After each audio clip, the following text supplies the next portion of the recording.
Freddy Krueger's bladed hands tore through Shao Kahn.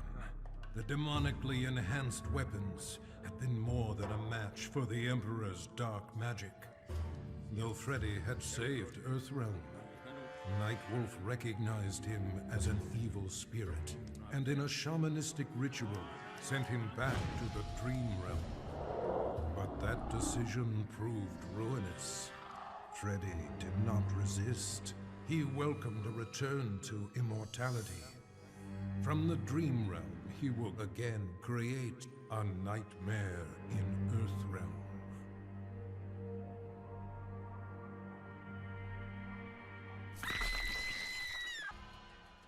Shao Kahn was dead. The god of war had prevailed. The spell that had summoned him began to reverse itself. As he slowly faded from this place and time, Kratos was approached by Raiden and Fujin. Though he did not count them among his enemies, Kratos had never been beloved by these gods. He prepared for combat. To his surprise, they bowed to him, a show of respect he had not seen from an immortal in many an age. Raiden explained that though his motives were not pure, Kratos had saved Earthrealm. He was owed a debt of gratitude. As he returned to his own world, Kratos nodded silently. Their change of heart would perhaps prove useful one day. A debt of gratitude is often dearly paid. Controlled by Quan Chi's sorcery, Scarlet attacked and destroyed Shao Kahn. As Quan Chi's magic subsided, she realized her unwitting role in his plot to bring ruin to Outworld. With Shao Kahn's blood splattered across her body, Scarlet absorbed his immense strength. She used this newfound power against Quan Chi. Brotherhood of Shadow Warriors raced to defend the sorcerer, but their blood only served to make Scarlet invincible. In a battle between sorcery and gore-fueled fighting power, she avenged her fallen master. Having served her purpose, Scarlet disappeared into the shadows, awaiting Shao Kahn's rebirth.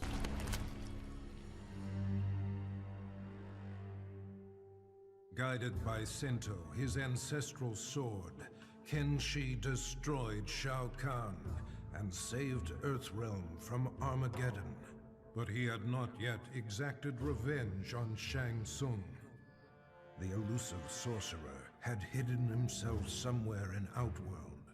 Jax allowed Kenshi access to a newly developed portal that permitted travel among realms. In return, Kenshi agreed to serve the fledgling Outer World Investigation Agency. After countless missions, he finally located Shang Tsung. With a roar, Kenshi plunged Sento through Shang Tsung's chest. The magical sword drew the souls of Kenshi's ancestors into itself, leaving Shang Tsung a withered husk. His vendetta fulfilled, Kenshi left Shang Tsung to die, alone and powerless.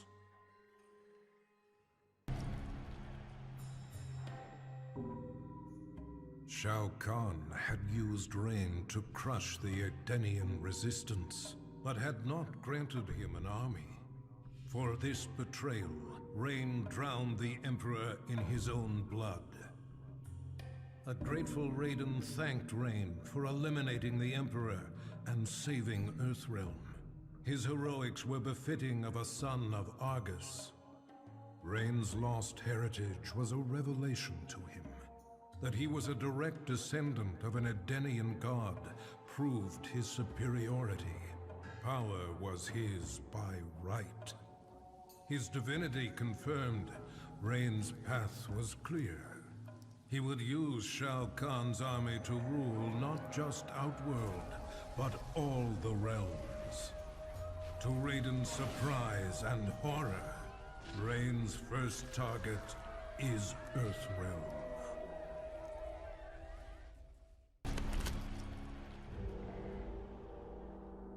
Victory over Shao Kahn came with a heavy price.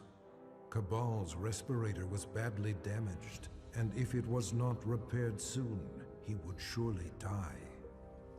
Desperate, he tracked down Kano and forced from him the identity of the cyberneticist who developed Kano's eye laser. The good doctor was not easy to find, but he was more than eager to help, for a price. Now Cabal is rebuilt. He is better than he was before. Stronger, faster. He will need to be in order to repay his debt.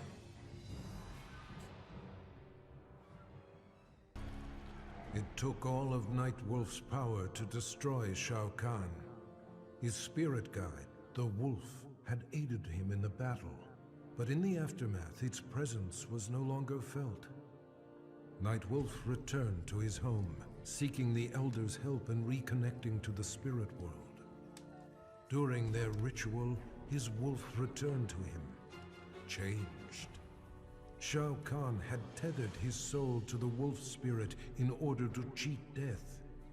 Now corrupted with Shao Kahn's evil, Nightwolf has transformed into his animality, his bite converting his victims into subservient lycanthropes.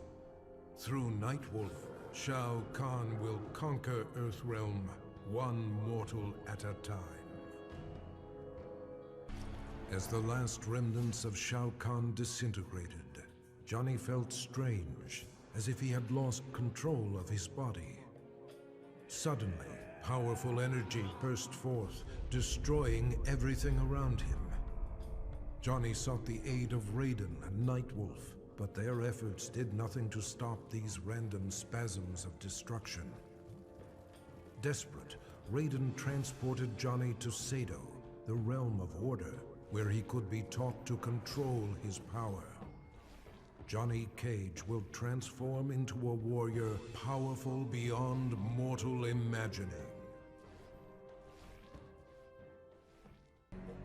Shao Kahn's death did nothing to relieve Scorpion's pain.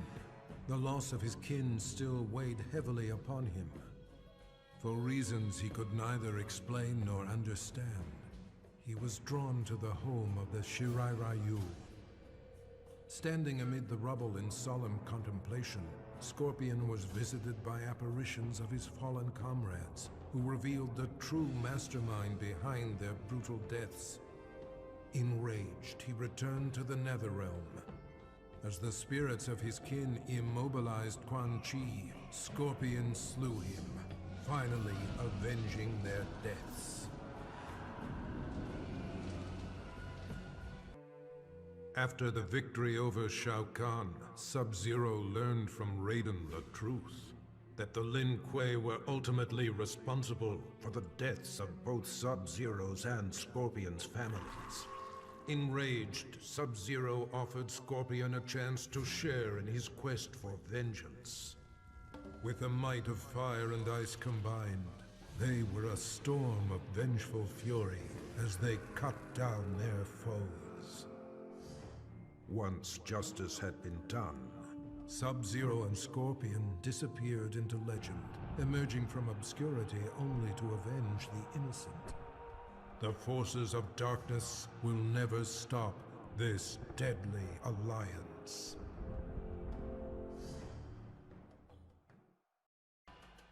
Kitana had ended Shao Kahn's life for his betrayal. She had discovered the truth about Mileena, but rather than slay her as well, she took pity on her half-sister. She offered Mileena a home within the Edenian aristocracy. She was, after all, of royal blood. Mileena cautiously accepted her sister's invitation.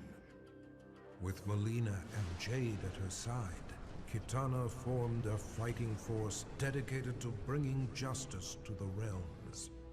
Never again would a warlord arise to create such terror.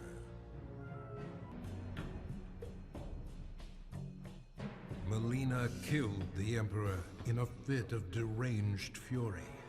But she was unaware that her victory resulted from Shang Tsung's designs. He had imbued Melina with the ability to drain Shao Kahn's dark magic, rendering him vulnerable. Now Shang Tsung was ready to execute the next phase of his plan. Murder Melina and take Shao Kahn's power for himself. But Melina instinctively wielded her new dark power against the sorcerer. Shang Tsung's end came quickly. Melina absorbed his soul, multiplying her strength. She then set out to claim an even bigger prize, the soul of a thunder god. Shao Kahn was defeated, but the intense battle rendered Jade unconscious. She slipped into a dreamlike state and found herself walking in an unknown realm.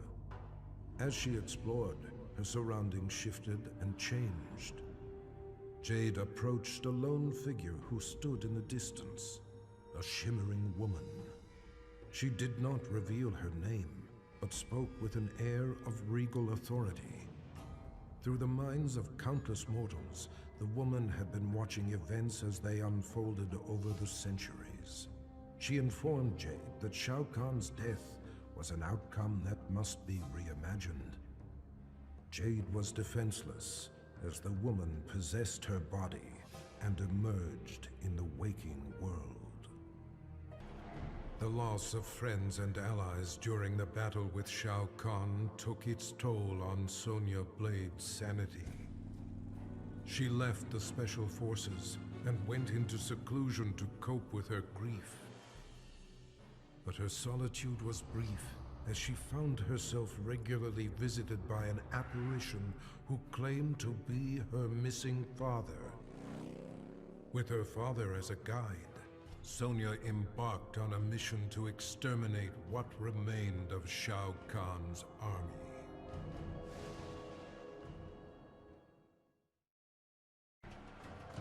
Despite telling the world that he was simply doing his job, Stryker was made a hero for saving Earth from invasion. He received both the key to the city and the Congressional Medal of Freedom.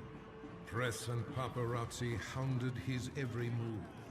His biography spent a year on the bestseller lists. Stryker action figures flew off the shelves and into every young boy's hand. But when approached by Hollywood for the rights to his story, Stryker put his foot down.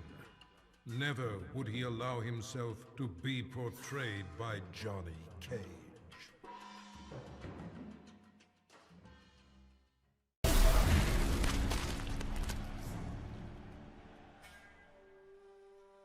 Shang Tsung voraciously consumed Shao Kahn's soul, absorbing his immense power. Overwhelmed by his newfound sorcery, he fled to Outworld. Moments before suicide, Shang Tsung was visited by Boraicho. The mentor of warriors offered to teach him to control the dark magic, but for a special purpose. Liu Kang had become a god. The power had corrupted him, transforming him into a tyrant. He needed to be stopped. After rigorous training, Shang Tsung mastered the one technique that could finish Liu Kang. Vengeance would finally be his.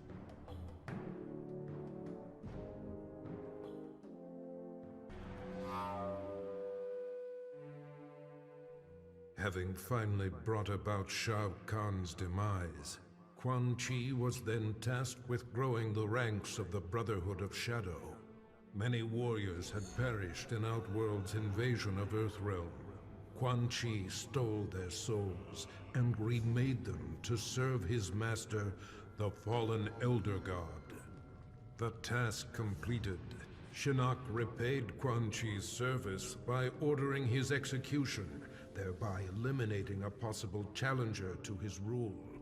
Quan Chi had anticipated this act of treachery, however, and resurrected Shao Kahn, the ultimate phantom warrior. With Shao Kahn as his enforcer, Quan Chi struck down the Brotherhood of Shadow and Shinnok. Quan Chi forgives betrayal from no one, not even a god. The spell that bewitched Queen Sindel had been broken. She did battle with Shao Kahn and slew him, punishment for the suffering he brought upon her and millions of others throughout the realms. She dissolved the sorcery that bound Edenia with Outworld and began restoring her realm to its former glory. The many races of Outworld were impressed. Not only had Sindel defeated Shao Kahn, but she had shown great leadership in chaotic times. They willingly offered her their allegiance. Under Sindel's governance, the realms of Edenia and Outworld remain merged in spirit.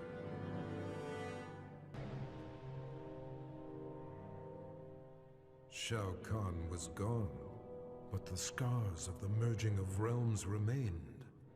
Remnants of the invasion force roamed freely and had to be dealt with. But Earthrealm is vast, and Raiden is but one being. He recruited 4 warriors, one for each direction of the wind, and divided his soul, placing one part in each of them. Through these new heroes, Raiden can combat the forces of darkness in 4 places at once.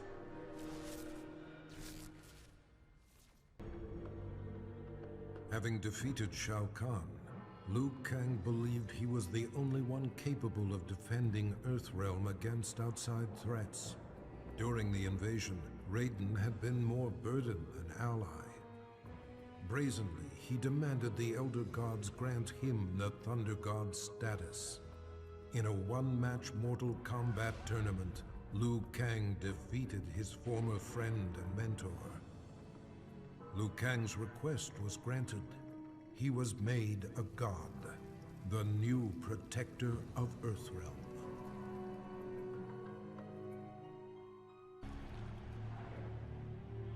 With Shao Kahn dead, Ermac was no longer bound to him. Anarchy erupted within Ermac as the many warrior souls that comprised his being struggled for dominance. Only one had the strength of will to quiet the chaos. The conflict resolved, Ermac returned to Outworld, determined to reunite with his past. Queen Sindel and Princess Kitana were shocked to learn the truth, that trapped among the many spirits within Ermac was their husband and father, King Jared. Though he would never be the Jared they once knew, Ermac would forever serve and protect his queen and the Edenian people.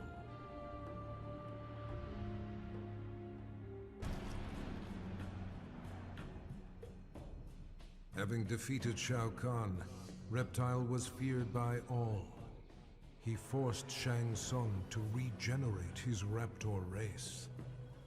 The process took agonizing months, but soon Reptile heard the snarls of young broodlings throughout the flesh pits. Eventually, Shang Tsung had created an army of Raptor warriors bred to serve Reptile. They stormed the realm, killing any Tarkatan, Shokan, or Centaur who opposed Reptile's rule. The intoxicating feeling of reuniting with his people blinded Reptile to the suffering of his former comrades. Reptile was home once more.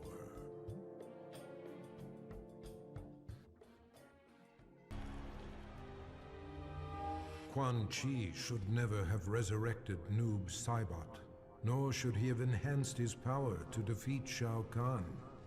The Revenant he created had broken free of his control. Noob had secretly formed an understanding with a cleric from the realm of chaos, and opened for him a portal to the Netherrealm. Shinnok, Quan Chi, and the Brotherhood of Shadow were unprepared as the forces of chaos overwhelmed them, leaving the underworld severely weakened. Satisfied with his work, the cleric, Havoc, returned to the realm of chaos. Noob Saibot remained to seize control of the Netherrealm. Shao Kahn's violent death shook the very core of Smoke's being and dislodged his earliest memories.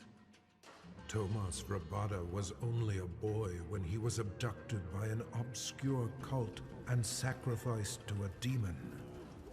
Burned alive, he returned to the mortal realm as an Anenra, a creature of smoke and vapor.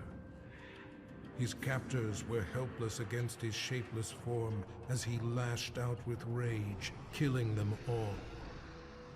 His murder avenged, he returned to his human form, remembering nothing of his former life. Now aware of his true identity, Smoke understands he is no mere assassin. His destiny has been revealed.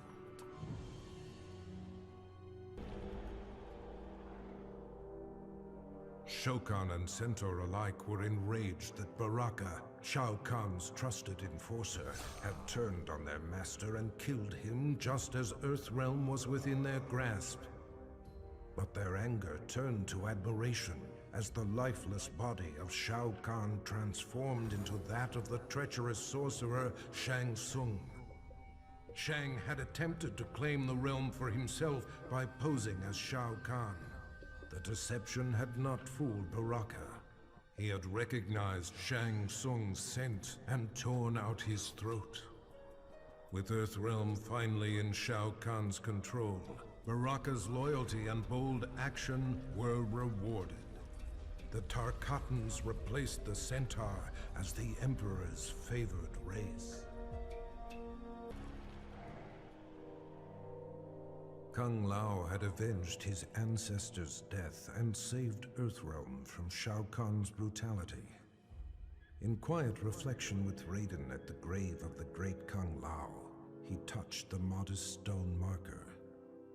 Images of past events, moments of someone else's life, flashed through his mind, concluding with a lost battle against Goro. Raiden theorized that Kung Lao had unlocked memories of his past life. The Kung Lao that stood before Raiden was in fact the reincarnation of the great Kung Lao, who had been defeated by Goro 500 years ago. He had accomplished in the present what he could not in the past.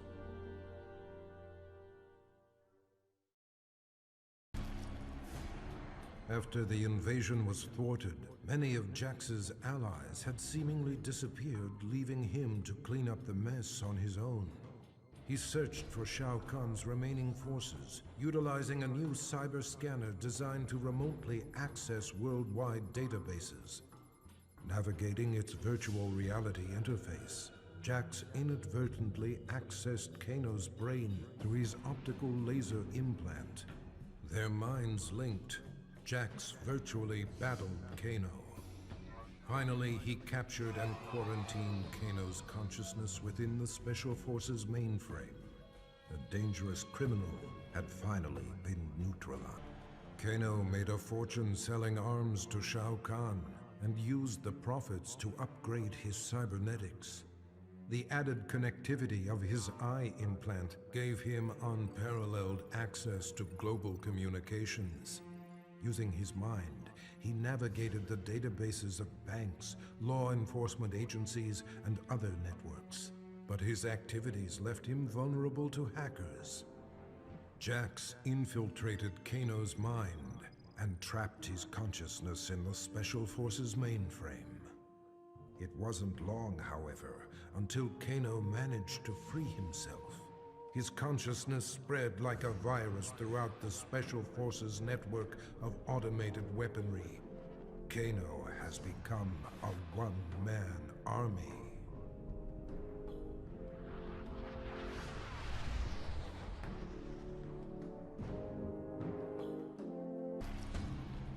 Shiva had recognized the signs.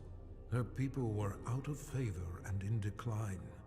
The Centaur would soon dominate Shao Kahn's forces, while the Shokan would move inexorably toward extinction.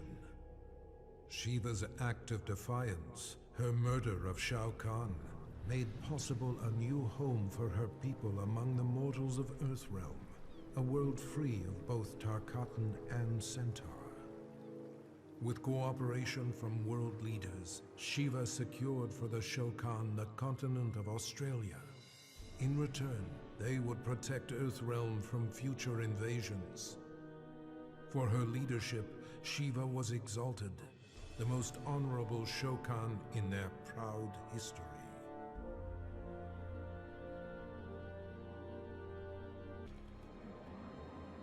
Though he had pledged his life to the Lin Kuei, Cyrax left the clan to help the Earthrealm heroes turn back Shao Kahn's invasion. For this act of desertion, he was marked for termination by the new Grand Master, Sector. Surrounded and severely outnumbered, Cyrax prepared to meet his fate when Raiden came to his aid. With him were 100 Shaolin monks. The Lin Kuei were defeated, though Sector was not counted among the dead. Cyrax was offered sanctuary at the Wuxi Academy, where he has begun a new life as an honorable warrior for peace.